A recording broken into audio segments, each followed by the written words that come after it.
What just happened in? British Typhoon fighter jets have taken to Polish skies as part of NATO's Operation Eastern Sentry, a direct response to what the UK Ministry of Defence calls the most significant violation of NATO airspace by Russia since the full-scale invasion of Ukraine began. This deployment represents a pivotal moment in Britain's foreign policy approach and NATO's collective defence strategy. Let's break down what's happening and why it matters beyond the headlines. On September 9th, Polish forces shot down Russian drones that violated sovereign airspace, an act that triggered NATO's Quick Action Alert protocols. This wasn't a minor technical error but what British officials have described as a reckless and dangerous incursion. The response: a multinational operation involving Britain, Denmark, France, and Germany, showcasing NATO's unified front against aerial threats from Russia. These RAF Typhoons from Lincolnshire aren't just flying routine patrols, they're sending a deliberate strategic message. This operation reveals crucial insights about Britain's evolving defence priorities. Despite domestic political turbulence and budget constraints, the UK's commitment to European security remains unshakable, according to the Ministry of Defence. But what does this tell us about Britain's post-Brexit security strategy? Has the UK actually strengthened its military diplomacy with European partners since leaving the EU? Or is this a calculated display of continued relevance?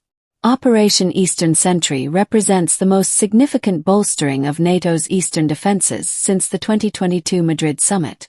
The alliance has transformed from its post-Cold War posture to a more forward-deployed strategy. But is this merely reactive, or part of a broader recalibration of European security architecture? How sustainable is this heightened alert status across NATO's eastern members, particularly as defense budgets face pressure from inflation and competing priorities?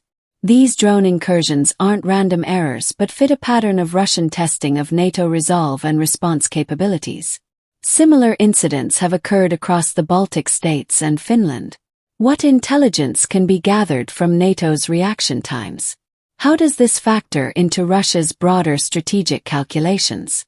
And most importantly, does this represent a dangerous new phase in Moscow's approach to NATO borders?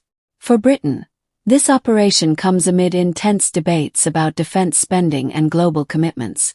The RAF's rapid deployment capacity demonstrates the continued capabilities of British armed forces, but questions remain about long-term sustainability given current procurement challenges and personnel shortages.